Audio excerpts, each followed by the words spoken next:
अस्सलाम वालेकुम नाज़रीन, सिंध टीवी न्यूज़ जे प्रोग्राम कराची डायरी में आऊं आहियां जो मेज़बान बशीर संजराणी। नाज़रीन, अॼु पाण ॻाल्हि ॿोल कंदासूं सिहत खाते जे मुलाज़िमनि जी। सिहत खाते जा मुलाज़िम हूअं त तक़रीबन 23 ॾींहंनि ताईं सिंध जे मुख़्तलिफ़ ज़िलनि में हुननि एहतजाज कियो। गुज़िरियल 5 ॾींहंनि खां गादीअ वारे शहर कराचीअ में हू एहतजाज ते बीठल हुया, जॾहिं त ग्रैंड हेल्थ अलायंस तरफ़ां जेको आहे सो अॼु एहतजाज हुयो, जेको गुज़िरियल 5 ॾींहंनि खां हुयो। गुज़िरियल ॾींहुं जेको आहे सो हिकु तरफ़ ॻाल्हियुनि जे लाइ हिननि खे घुरायो वियो, हिकिड़ो नोटिफिकेशन निकितो, हुननि ॻाल्हियूं वग़ैरह थींदियूं, त ॿिए तरफ़ वरी पुलिस जेका आहे उहा उन्हनि ते का करे तक़रीबन 12 खां वधीक माण्हुनि खे गिरफ़्तार कयो। उन्हनि में औरतूं बि हुयूं, जंहिंमां औरतुनि खे राति पुलिस छॾे ॾिनो ऐं उन्हनि जी तज़लील वग़ैरह जेका औरतुनि जी कई वई। उनखां पोइ औरतुनि खे त छॾियो वियो हो, पर 12 जेके उन्हनि जा अॻुवान आहिनि, एजाज़ कलेरी समेत मुख़्तलिफ़ जेके हिननि जूं तंज़ीमूं आहिनि हेल्थ डिपार्टमेंट जूं, उन्हनि खे जेको आहे सो गिरफ़्तार कयो वियो, उन्हनि खे चालान कयो वियो, जेको अॼु जेको आहे सो उन्हनि खे इम्कान आहे त आज़ादु कयो वेंदो। पर उन बावजूद बि हीअ जेको हेल्थ ग्रैंड अलायंस जा जेके अॻुवान आहिनि, उन्हनि जा जेके वर्कर मुलाज़मीन आहिनि, उहे अॼु बि 6 ॾींहं बि हिते एहतजाज उन्हनि जो जारी आहे।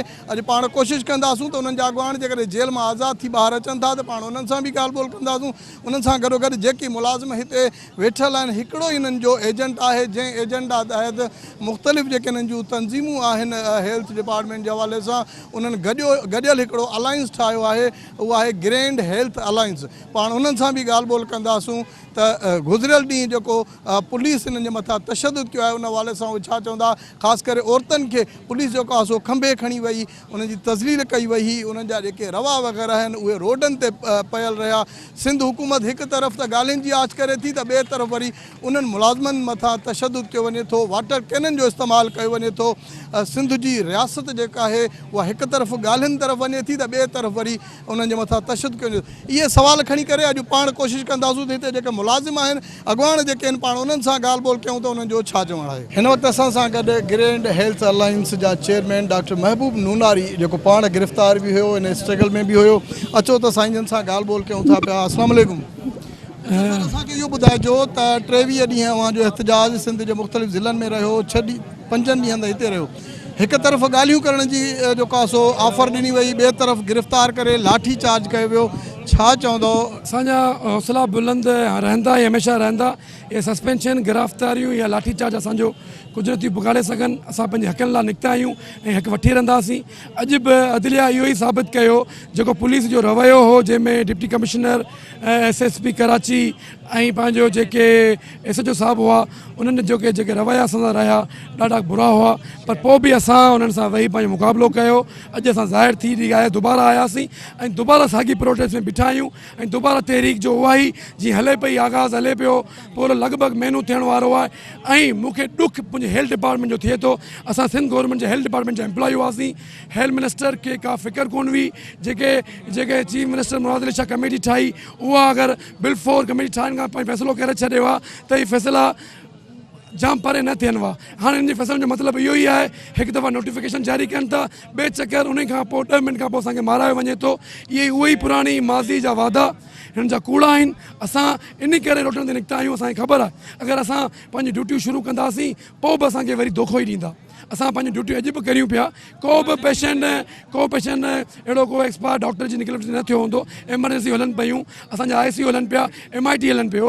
अगरि असीं चाहियूं आहे, असांजी गिरफ़्तारी खां पोइ असां एमरजेंसी बंदि करे सघियासीं, पर न, असीं CM वांगुरु अञा कोथा रखी सघूं।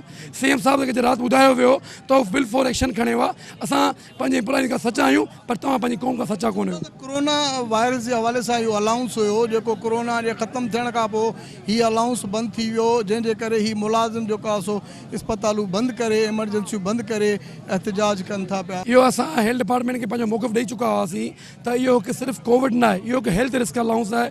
जीअं पहिरीं कोविड हो, पोइ फ्लड आयो, इन खां पोइ केतिरियूं बीमारियूं जेके पखिड़िजंदड़ बीमारियूं आहिनि, जेके माण्हुनि खे लॻी सघनि थियूं। छा असांजा हेल्थ वर्कर्स पंहिंजे हिन ॾुखे महांगाई में जेको मुआशी सां मुक़ाबिलो करे रहिया आहिनि, छा एतिरो हक़ु कोन्हे तव्हां हिनखे अलाउंस जारी करियो। पंहिंजी अयाशी लाइ ख़रबो रुपो खाई था वञो। जेके असांजी फ्लड डिटेक्शन थी हुई, इहो ई शेरजील नाम मूवमेंट सूमर के अकाउंट में ॾिनी वई। छा इहे पाण केतिरो अयाशू करे पैसनि खे लुटियो अथनि, छा असांजो एतिरो हक़ु न आहे? ॿीहर एहतजाज त हले पियो, ॿीहर CM हाउस वञण जे लाइ का लाहे अमल जोड़ियो वेंदो? ॿियो असां फ़िलहालु असांजो जेको प्रोटेस्ट आहे अॼु उनखे 3 ॾींहं थियण वारा 3 ॾींहं थी विया आहिनि लॻभॻि ऐं पूरो प्रोटेस्ट कराची खां कश्मीर ताईं जारी आहे ऐं ईअं ई फ़िलहालु प्रोटेस्ट पंहिंजे इदारनि में जारी रहंदो ऐं कराची प्रेस क्लब ते हलंदो रहंदो बाक़ी फर्दर जेको लाइमल आहे जेको असांजा ॿिया तनज़ीमी अॻवान आहिनि नर्सिस जा पैरामेडिक्स जा ऐं जेके यंग पैरामेडिक्स जा आहिनि उहे वही पंहिंजो लाइमल जोड़ींदासीं। हाणे हिन वक़्तु असां सां गॾु यंग नर्सिस एसोसिएशन जा मरकज़ी सदर एजाज़ कलेरी असां सां गॾु आहिनि। गुज़िरियल ॾींहुं एजाज़ कलेरीअ मथां बि तशदुद थियो, पुलिस हिनखे बि खंभे खणी वई। एजाज़ कलेरी समेत 12 जेके आहिनि उहिदेदार अॻवान उन्हनि जे मथां केस दाख़िल कयो वियो। अचो त साईं सां ॻाल्हि ॿोल कयूं था पिया। ॾिसो ही टोटली बददियानती ते बदल चीज़ूं हुयूं जेके सिंध हुकूमत पंहिंजी ही जमहूरियत जो राग ॻाईंदी रही आहे ऐं उहा जमहूरियत कल्ह इंतिहाई अफ़सोसनाक तरीक़े सां एक्सपोज़ थी चुकी। तव्हां ॾिठो त असां सिंध जूं न्याणियूं सिंध जूं भेनरियूं जंहिं तरीक़े सां उन्हनि खे वाटर कैनन यूज़ कयो वियो, उन्हनि जा कपिड़ा पुसी विया, इवन फाटी पिया ऐं फाड़िया विया ऐं जंहिं तरीक़े सां हिकिड़ी मुंहिंजी भेण खे रोड ते गैलियो वियो उहो इंतिहाई शर्मनाक ॻाल्हि हुई ऐं इंतिहाई शर्मनाक तरीक़े सां इहे चीज़ूं कयूं वयूं। हिकु तरफ़ असांजी लीडरशिप खे इंगेज कयो पियो वियो, ॿी तरफ़ असां ते जेको आहे त हठ धर्मी ऐं तशदुद कयो पियो वियो। त मूंखे इहा ॻाल्हि सम्झ कोन थी अचे। ऐं बिलावल भुट्टो ज़रदारी साहिब खां पुछा कंदुसि त हीअ तव्हांजी वालदा जी कहिड़ी जमहूरियत आहे जंहिंखे तव्हां खणी हलो पिया, तव्हांजे कहिड़ा ऑब्जेक्टिव्स कहिड़ा मोटिव्स आहिनि जेके तव्हां खणी हलो पिया। छा तव्हांखे इहा ख़बर कोन्हे त तव्हांखे ईंदड़ 4-5 महीननि खां पोइ इलेक्शन में वञिणो आहे। असीं तव्हांजा वोटर आहियूं, सिंध जी ग़रीब न्याणियुनि ते जेकी तरीक़े सां तशदुद कयो आहे। ऐं CM सिंध खां पुछां थो त छा शाह साहब तव्हां सिंध जे कल्चर खे भुलाए चुका आहियो? छा तव्हां यूरोप में वञी वेठा आहियो? तव्हांखे ख़बर न आहे त जेकॾहिं कंहिं ॻोठ में कंहिं घर लाइ माण्हू को न्याणियूं वठी वेंदो आहे, को भेनरूं वठी पहुचंदो आहे त 4 रन दुश्मनियूं ख़तमु कयूं वेंदियूं आहिनि। हीअ त हिकिड़ो रिस्क अलाउंस हुयो। न्याणियूं तव्हांजे घर ॾांहुं हली अचनि पियूं, तव्हांखे पंहिंजो मसइलो ॿुधाइण लाइ अचनि पियूं। न हुननि वटि को हथियार हुयो, न हुननि वटि के क्लैशनकोफ हुया, न हुननि वटि का लठबाज़ी हुई, का चीज़ कोन्हे। हिकिड़ो ई मुतालबो जंहिं ते तव्हां एहतजाज बि कयो, भला इन मुतालबे में एॾो को वज़न हो या का अहिड़ी बासर शख़्सियत हुई जंहिंजे करे तशदुद थियो? ॾिसो तव्हां सभु इन ॻाल्हि खां वाक़ुफ़ु आहियो त असांजी जेका मैडम मोहतरमा वज़ीर सिहत आहे, अनफॉर्चुनेटली असांजी खणी बदकिस्मती चइजे त 65 वेरियनि खां मथे उथी वई आहे। हाणे उनखे का ॻाल्हि सम्झ कोन थी अचे। ऐं हिन तव्हांजे फोरम तां रिक्वेस्ट थो करियां त बराए महिरबानी उन जी जॻह ते कंहिं नौजवान शख़्स खे लॻायो वञे ताकी हू मसइला हल करे सघे। असां सां गॾु Pakistan people's paramedical staff Karachi division जा सदर नियाज़ अहमद ख़ासकेली असां सां गॾु आहिनि। अचो त साईं सां पाण ॻाल्हि ॿोल कयूं था त गुज़िरियल ॾींहुं जेका लाठी चार्ज कई वई, औरतुनि जे मथां तशदुद कयो वियो, हिकिड़ो केस दाख़िल कयो वियो, पर अॼु उहो केस अदालतुनि मुकमल तौरु ख़ारिज करे छॾियो आहे। अचो त साईं सां ॻाल्हि ॿोल। असांजा हौसला बुलंद आहिनि। GHA जेको आहे जे प्लेटफॉर्म ते जेको एहतियात हले पियो 5 ॾींहंनि खां, त उन पुरमन एहतियात जो CM हाउस तरफ़ ऐं उन पुलिस ने ज़बर ऐं जो तशदुद कयो जेको असांजी लेडीज़ ते, असांजे जेको मर्दनि ते जेको राति जो जेको पुलिस गिरफ़्तारी कयूं जो कल्ह, पोइ राति जो 3 बजे ताईं जेका लेडीज़ सां जेका उनखे छॾियऊं। जेका कुझु दोस्तनि ते असां GHA उदाहरण ते जो लीडर हुया असां जेका उन ते गिरफ़्तार कयूं। अॼु असांजी वरी फतेह आहे, कोर्ट जेका उन पुलिस जो केस जो कूड़ ठाहियो उन खे ख़तम ई करे छॾियो केस खे जेका। ऐं GHA चुप न वेंदी जो जेसि ताणी टीम मुज़ाकरा नथी करे जेका जो 5 रुकनी टीम ठाही आहे, जेसि ताणी असां एहतियात रहंदो। ऐं पूरी सिंध में एहतियात हाणे बि हले थो पियो। पूरी सिंध सरापा एहतियात आहे, उन में एमरजेंसी बंदि कयूं वियूं आहिनि। ऐं जेसि ताणी नोटिस न मिलंदो इहो CM हाउस तरफ़ ॿीहर बि मूव थींदो, जेसि ताणी असांखे पंहिंजो हक़ न मिलंदो, रिस्क अलाउंस जो लेटर न मिलंदो, जेसि ताणी धरणो जारी रहंदो। हिकिड़ो ई मुतालबो आहे जंहिं ते एहतजाज पियो थिए, जंहिं ते गिरफ़्तारियूं बि थियूं आहिनि। भला एॾो को मुतालबो वज़नी आहे छा जेको अञा ताईं हल न पियो थिए? सर असांजा मुतालबा टाइम स्केल हुयो जेको आहे सर्विस स्ट्रक्चर हुयो पैरामेडिकल जो 2020 खां वठी हले थो पियो। जेको आहे पहिरियों बि एहतियात थिया आहिनि। ऐं टाइम स्केल जेको आहे या रिस्क अलाउंस जेको आहे जो कढियूं असां चवंदा इहो कोविड ख़तमु थी वियो आहे त कोविड जी तव्हां रिस्क अलाउंस ॾियो पिया। कोविड असां चऊं बि कोन था तव्हां रिस्क अलाउंस ॾियो। असांजे रिस्क अलाउंस अॻु में बि तव्हां डिमांड कईसीं, असांजे हेल्थ रिस्क अलाउंस ॾियो पंहिंजो जेको आहे ऐं सर्विस स्ट्रक्चर ऐं टाइम स्केल सां जो उन जो मुतालबो आहे। इहे 3 मुतालबा असांखे हलनि था पिया, उन ते झड़ो हले थो पियो जेको आहे। उन खां पोइ असां जेसिताणी असांखे नोटिफिकेशन न ॾींदा जेसिताणी असां इहो एहतियात हलंदो पियो। हम तो सिर्फ यही कहेंगे कि सिंध पुलिस जितना भी जुल्म और जबर हमारे साथ कर ले, हम सीसा पिलाई दीवार साबित होंगे और GHA के प्लेटफॉर्म से जो हमें लाएअमल दिया जा रहा है उसमें हम जारी सारी रहेंगे और अपना हक लेके रहेंगे। ही जेका इट्स अ पर्सनल मां सम्झा थो त ही जेको हालात खे ख़राब करण में DC साउथ ऐं SSP असद रज़ा साहब जी जेका हट धर्मी हुई, जेकी मोनोपोली हुई ऐं जेको हिननि जो बिहेवियर रहियो ऐं उहो ॾाढो अफ़सोसनाक हुयो ऐं उनजी असां मज़म्मत कयूं था। अहिड़ी का बि डिमांड असांजी गैर क़ानूनी कान हुई। असां सॼे जेको आहे सो असांजो इहो ई मुतालबो हो त असांजूं प्रोमोशनूं, असांजो डेमोक्रेटिक राइट, असांजो रिस्क अलाउंस ऐं हिकिड़े अंधे खे बि ख़बर आहे त छा हर बीमारी जो अलॻि अलॻि अलाउंस ॾिनो वेंदो। छा कोविड आयो त ॿियो, HIV आई त ॿियो, TB आई त टियों, कॾहिं बि पॉसिबल न आहे। असां चयो असांजे सभिनी डिसीज़न जे लाइ हिकिड़ो लमसम जेको आहे उहो रिस्क अलाउंस असांजो कंटिन्यू कयो वञे ऐं जंहिंजी जुलाई ताईं बजट बि रखियलु हुई। उनजे बावजूद बि सिंध गवर्नमेंट जी जेका DC साउथ जी बदमाशी हुई ऐं SSP असद रज़ा साहब जी जेकी गठ जोड़ हुई ऐं उनजी पुरज़ोर में असां मज़म्मत कयूं था ऐं जेको असांजे डॉक्टरनि जे ऐं लेडीज़ जे मथां जेका लठबाज़ी हली उनजी मज़म्मत कयूं था। ऐं उन खां पोइ असद असांजो पर्सनल अची करे DSP सां गार गंद करे ज़बरदस्ती उनजे ऑफिस में घेरी करे ऐं उनखां ज़बरदस्ती FIR जेका कटराई वई ऐं अल्लाह ताला असांजी इज़त कई ऐं असां मशकूर आहियूं जेको आहे सो पंहिंजे बार एसोसिएशन जा ऐं असां उन जज साहब जा जंहिं असां सां इंसाफ़ कयो।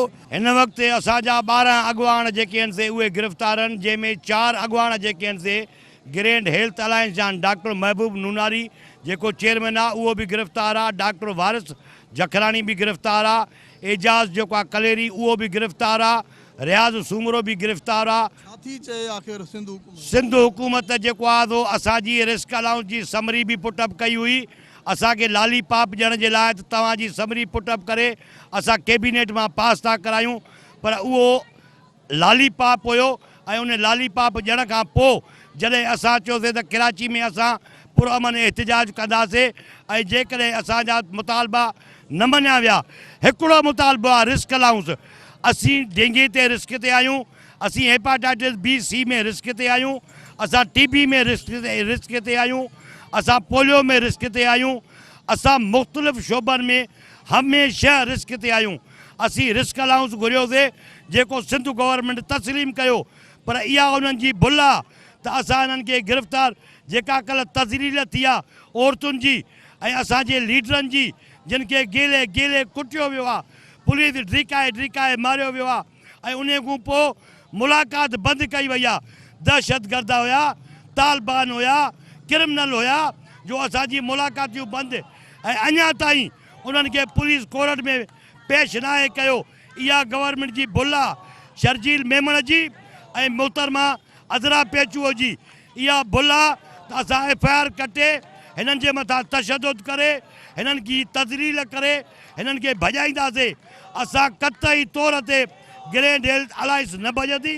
जेकॾहिं असांजा मुतालबा तस्लीम न कया विया त पोइ असां एमरजेंसी जो बि बाइकाट कंदासीं ऐं CM हाउस जो बि धरणो ॾींदासीं। असल में साईं इहो रवैयनि जो असल में मसइलो आहे, फ़रूनियत आहे, इक़्तिदार जो नशो आहे, ॿिए कंहिंखे कुझु न सम्झणु, इहो हिकिड़ो माना रवायत रही आहे। मूंखे त अफ़सोस आहे असां पाण पाकिस्तान पीपुल्स पार्टी आहे तमामु माना पुराणा कारकुन आहियूं, बेसिकल कारकुन, मोहतरमा जो मां रहियो आहियां तमामु कोऑर्डिनेटर, लेकिन असांखे हिन वक़्तु अफ़सोस सां चवणो थो पए त जेके रिवायतूं हुयूं असांजी पार्टी जूं उहे हिन वक़्तु कमु कोन पियूं कनि। हीअ जेको प्रेस क्लब खां जेको CM हाउस ॾे वञिबो आहे, इहो सॼे मुल्क खे ख़बर आहे त हिननि CM मुज़ाकरात खां अॻु में माण्हुनि खे जूता हणाईंदो आहे, पाणी हणाईंदो आहे, पोइ लठियूं बाटा हणाइण खां पोइ वरी हिकिड़ा 4 माण्हू मोकिले। इहो माना असां जॾहिं खां ॼाऊं असां इहो माना ॿुधूं था। हिते अख़लाक़ी ज़रूरत कान्हे त तव्हां कंहिंजो मसइलो ॿुधो, जेकॾहिं नाजाइज़ मसइलो आहे पोइ त तव्हां जेको आहे छाजे लाइ था मुज़ाकरात कयो, बाद में बि न कयो, बसि छॾे ॾियो न, भले नाजाइज़ आहे न, जाइज़ सम्झो था तॾहिं मुज़ाकराती कमेटी ठाहियो था। असांजो पहिरियां बि मौक़ो बि इहो त जेको ब्यूरोक्रेट आहे न उन जी ॻीचीअ खां माना असांखे पकड़णु घुरिजे। असां जेको आहे चऊं पिया त जेको सिंध सेक्रेटरीट जे ॿाहिरों धरणो लॻो हुयो, असां इन जे अंदरि घिरणु पिया चाहियूं। असां इन चीफ सेक्रेटरी समेत जेके बि सिंध जा सेक्रेटरी आहिनि, छो त सॼी सिंध जो इंतज़ाम सिंध सेक्रेटरीट मां हलंदो आहे। CM छा कंदो आहे? CM वीचारे जी त के माण्हू ॿुधनि बि कोन था। असां चऊं पिया त इन्हनि सेक्रेटरीनि खे ब्लॉक कयो, 2 ॾींहं हिननि जे अंदरि असां वेही रहूं, असां बि बुख ते, हे बि बुख ते, इहे रोईंदा पिटींदा तव्हांखे हिते नोटिफिकेशन ॾियंदा। पर हाणे मुख़्तलिफ़ जॾहिं तंज़ीमूं हूंदियूं आहिनि त मुख़्तलिफ़ ख़्याल हूंदा आहिनि। दोस्तनि चयो त CM हाउस ते वञिणो आहे, हौसला त साईं सवाल ई कोन्हे। असांखे 25 साल थिया आहिनि जो असां जेको आहे सो माना इहा जिदोजहद कयूं था। हौसलो उन्हनि ॾींहंनि में बि हुयो, हौसलो अॼु बि आहे, उमिरि वधी आहे पर हौसलो न घटियो आहे। इन करे उमिरि सां गॾु असांजा हौसला बि वधिया आहिनि। जेसिताणी माना जेको मुतालबो पूरो न थींदो, सर असां हिन दफ़े पाण इहो ऐलान कयो आहे। ॾिसो, असां पीपुल्स पार्टी जे अगेंस्ट न आहियूं, असां उन जी पॉलिसियुनि जे अगेंस्ट ज़रूरु आहियूं। त तव्हां जेका मिनिस्टर रखी आहे, मां पंहिंजे वीडियो पैगामनि में उन में ख़ासियत कहिड़ी आहे? असांजी हिकिड़ो माण्हू पंहिंजे डिपार्टमेंट जे माण्हुनि सां मिले नथो। इहो मसइलो इन हद ताईं अचे ई कोन हा न साईं। असां रिटन में एप्लीकेशन ॾिनी त साईं असां सां मिलो, ठीकु आहे, तव्हांजा के फाइनेंशियल इशूज़ थी विया आहिनि, तव्हां नथा एतिरो माना, तव्हां घटि में घटि पंहिंजे डिपार्टमेंट जे माण्हुनि खे एतमाद में त वठो। तव्हां ॿिनि माण्हुनि खे घुराए पाण वटि विहारे चओ था असां फ़ैसिलो करे छॾियो, ईअं न थींदो आहे। हे 1 लख मुलाज़िम आहिनि, इन्हनि जा मुख़्तलिफ़ नुमाइंदा आहिनि, तव्हां जनरल बॉडी छो नथा घुरायो? तव्हां पैसनि खां सवाइ को कमु थिए ई कोन थो न। मां हाणे बि चवां थो भला मूंखे कोर्ट में वठी वञनि न, मां कूड़ थो ॻाल्हायां त हे हाजी हिन, हे पाक साहिब हिन, हलिया वञनि न कोर्ट में, मां पाणे साबित कंदुसि हे चोर आहिनि। त जेकॾहिं मिनिस्टर करप्शन जे ख़िलाफ़ु ॻाल्हि नथी ॿुधे, सेक्रेटरी करप्शन जी ॻाल्हि था कयूं त बेनणी थो छॾे, तंहिंजी माना त हे ॿई हुननि सां ॿधियल आहिनि न, चोर आहिनि न, छो नथा ॿुधनि? तव्हां हिन मसइले खे हेसिताणी खणी छो आया आहियो? पहिरीं ॻाल्हि हीउ मसइलो यार डॉक्टरनि जो कहिड़ो कमु आहे रोडनि ते यार? कहिड़ो कमु आहे असांजो मरीज़नि खे तकलीफ़ ॾियण जो? असां हिते जूतनि खाइण लाइ पढ़ियाऊं छा? माना हर 2 महीने 3 महीने तव्हां ॾिसो था हिते रोड ते बीठा आहियूं, तंहिंजी माना किथे त को गेप आहे न कम्युनिकेशन जो।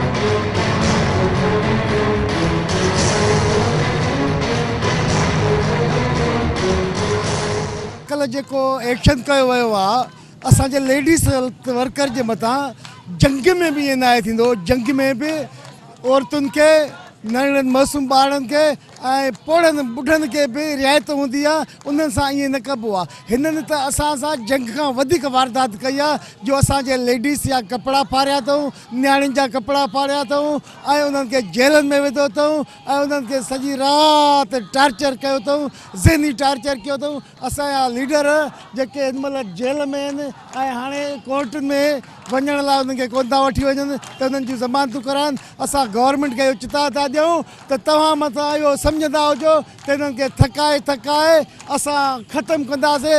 असां थकण वारा न आहियूं, पूरो महीनो थी वियो आहे त असांजी जिदोजहद पई हले थी ऐं हिननि खां असां घुरूं छा था? पंहिंजो हक़ था घुरूं, रिस्क अलाउंस था घुरूं, सर्विस स्ट्रक्चर था घुरूं, टाइम स्केल था घुरूं, पर हिन महिल असांखे एमरजेंसी लेवल ते रिस्क अलाउंस ॾियनि त जीअं असां वञी अंदरूनी सिंध में ग़रीबनि माण्हुनि जी, जांगीड़नि जी, मरीज़नि जी, ग़रीब जी ख़िदमत करे सघूं। मां त बिलावल भुट्टो साहिब खे रिक्वेस्ट कंदुमि, बिलावल साहिब तव्हां त हिकिड़ा जमहूरी चैंपियन आहियो, तव्हांजी माउ, तव्हांजे नाने हिन मुल्क लाइ वॾियूं ख़िदमतूं कयूं आहिनि। कल्ह तव्हां ॾिठो त असांजे मथां बेईमाना तशदुद थियो, उनजी असां पुरज़ोर मज़म्मत कयूं था ऐं अॼु सॼी सिंध में हर ज़िले में इज्तिमाही गिरफ़्तारियूं पेश करनि पिया असांजा पैरामेडिकल स्टाफ।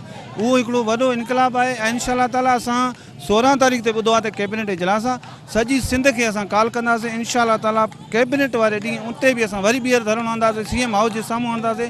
हिते असां गॾु करे पंहिंजो हक़ असां कोन छॾींदासूं। इहो असांजो राइट आहे, हिकु किरोना न आहे, हीअ असांजूं इलाही सारियूं जेके बीमारियूं आहिनि असां उन्हनि ते हाई रिस्क ते आहियूं, लिहाज़ा हीअ असांजो हेल्थ रिस्क अलाउंस असांजो फंडामेंटल राइट आहे, असां उहो वठी करे पोइ जान छॾींदा। बिलावल खे मरियम नवाज़ ते गैरत आई हुई जॾहिं उहा अरेस्ट थी। हिननि न्याणियुनि जा तव्हां कपिड़ा फाड़िया, हिननि न्याणियुनि जी तज़लील कई कराचीअ जे रोडनि ते। ही इंडिया जूं न, सिंध जूं न्याणियूं आहिनि।